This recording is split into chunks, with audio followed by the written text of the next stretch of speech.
सृष्टि के आरंभ में भगवान विष्णु ने धर्म की स्थापना के लिए 2 रूपों में अवतार लिया। इस अवतार में वे अपने मस्तक पर जटा धारण किए हुए थे। उनके हाथों में हंस, चरणों में चक्र एवं वक्ष स्थल में श्रीवत्स के चिन्ह थे।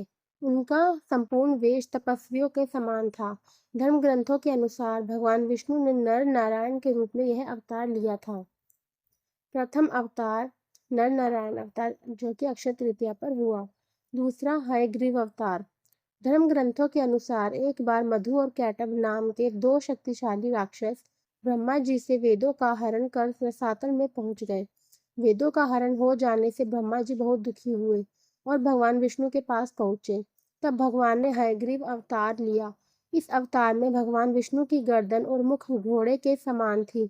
तब भगवान हयग्रीव इस रसातल में पहुंचे और मधु कैटभ का वध कर वेद पुनः भगवान ब्रह्मा को दे दिए। परशुराम जी का अवतार।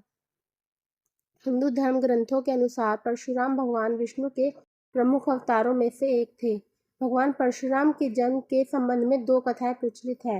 हरिवंश पुराण के अनुसार उन्हीं में से एक कथा इस प्रकार है।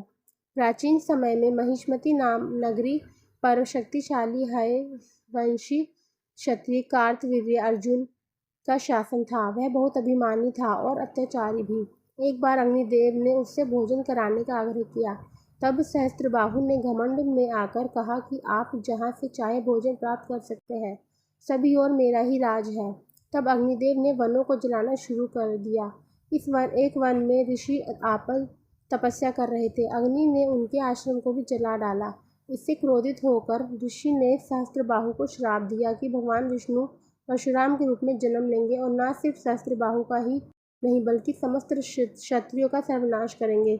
इस प्रकार भगवान विष्णु ने भार्गव कुल में महर्षि जगदगिरि के 5वें पुत्र के रूप में जन्म लिया। मतंग शिव का नाम है। उनकी शक्ति मातंगी है। यह हरा वर्ण और चंद्रमा को मस्तक पर धारण करती है। यह पूर्णतः वाग्देवी की ही पूर्ति है। 4 भुजाओं में इन्होंने कपाल, वीणा, खड्ग, वेद धारण किया है। माँ मातंगी तांत्रिकों की सरस्वती है। शिव की यह शक्ति असुरों को मोहित करने वाली और साधकों को अभीष्ट फल देने वाली है। गृहस्थ जीवन को श्रेष्ठ बनाने के लिए लोग इनकी पूजा करते हैं। अक्षय तृतीया अर्थात वैशाख शुक्ल की तृतीया को इनकी जयंती आती है।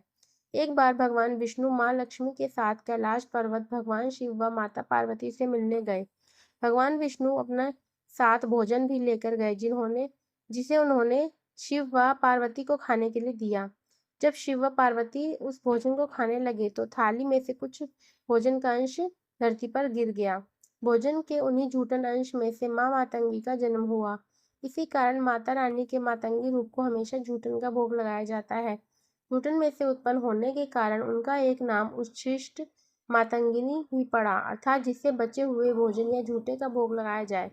ऐसा कहते हैं कि जब माता पार्वती को चंडाल स्त्रियों द्वारा अपने जूठन का भोग लगाया तब सभी देवगण और शिव जी के भूतादिगण इनका विरोध करने लग गए। लेकिन माता पार्वती ने चंडालिया की श्रद्धा को देखकर मातंगी का रूप लेकर उनके द्वारा चढ़ाए गए जूठन को ग्रहण किया। कहते हैं कि देवी मातंगी हनुमान जी और शबरी के गुरु मतंग ऋषि की पुत्री हैं। मतंग ऋषि के यहाँ माता दुर्गा के आशीर्वाद से जिस कन्या का जन्म हुआ था वह मातंगी देवी थी। यह देवी भारत के आदिवासियों की देवी है। 10 महाविद्याओं में से एक तारा और मातंग देवी की आराधना बौद्ध धर्म में भी की जाती है। बौद्ध धर्म में मातंगी को मातागिरी कहते हैं।